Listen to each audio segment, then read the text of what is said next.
4 months ago, we told you about a Suffolk student who brought a gun to school. Turns out that student had already been convicted of a felony. It had our Laura Caso asking, how did this student end up in school after the first crime? She's here with her investigation bouncing back, transitioning to freedom. Laura? Yeah, could your child be in the classroom with a student charged with or found guilty of a crime? Yes.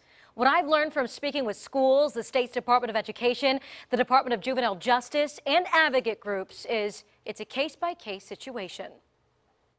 January 23, 2018, Kings Fork High School in Suffolk. A student found with a gun on campus. The 15-year-old is now facing a serious charge. Here's the thing, he had already had a felony conviction on his record. The principal sent out this letter recommending the student for expulsion. But let's back up. Why was the student still in a public school in the first place? Because of child privacy laws, we don't know why in this case. The answer to the bigger question isn't simple. It's case by case.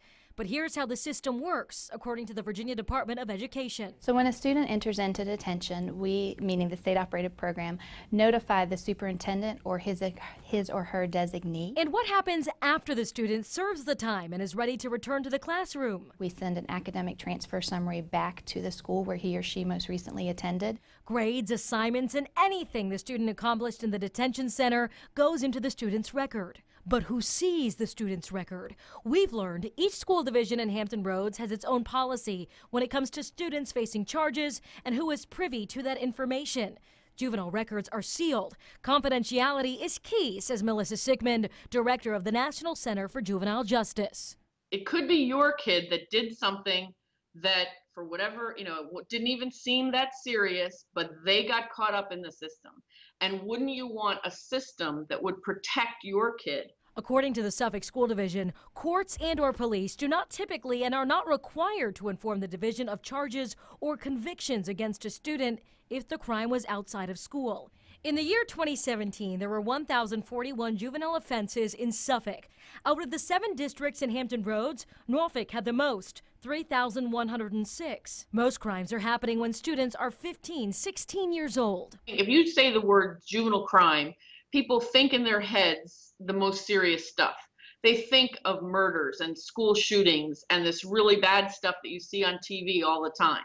But that's really very rare. But undoubtedly, there's change in classrooms across the country because of crime in schools. The dean of Darden College of Education at Old Dominion University says the biggest difference in the classroom today is the students coming in. Anywhere from 1/2 to almost 2/3 of our students are coming into the classrooms now with some sort of either behavioral issues or mental issues. She says dealing with a felon in a public school classroom is more of an anomaly. It isn't easy, and what you're talking about here is probably the most difficult thing. In Virginia, there's been a lot of discussion about how to reform the system, how to be smart on crime. Once a teenager goes through the court process, options include probation, community programs, or Bon Air Correctional Center.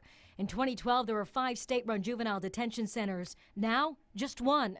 A push to get students into programs, alternative schools, or back to public schools. If you put roadblocks up that are going to make it hard for kids to complete high school, you have basically created a future criminal. As for the 15-year-old who brought the gun to school in Suffolk, the judge deemed the student a serious offender.